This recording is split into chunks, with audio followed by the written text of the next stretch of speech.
মসজিদে যতক্ষণ বৈশা থাকে এক ফেরেশতা ডাইনে বৈশা চোখের পানি জড়াইতে থাকে, আল্লাহুম্মা গফিরলা, আল্লাহ আরে মাফ করে দেন না।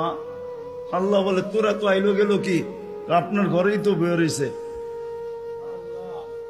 আমাকে জিজ্ঞাসা করেন কেন তোর দিলে এত ব্যথা কেন?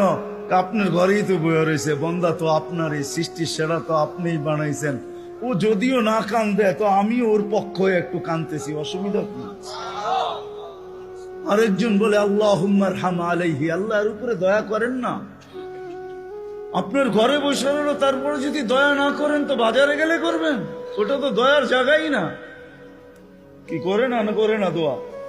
যতক্ষণ মসজিদে বসে থাকে আরেকজন নামাজের সওয়াব লিখতে থাকে। আল্লাহ বলে ঘুমায় তো রইল, তুই নামাজের সওয়াব লেখোস না কেন? ঘুমাইলো তো আপনার বাড়িতেই ঘুমাইছে, আর কোথায় ঘুমাইছে?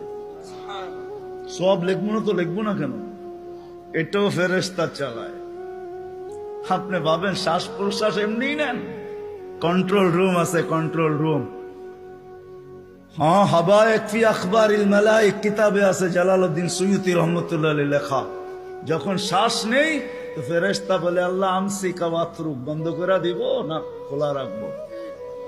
আল্লাহ 1,60,000 বার মেসেজ থ্রো করে, অটো উতরুক আলী আবদি আজাল, খোলা রাখ, সীমা রেখা দেওয়া আছে।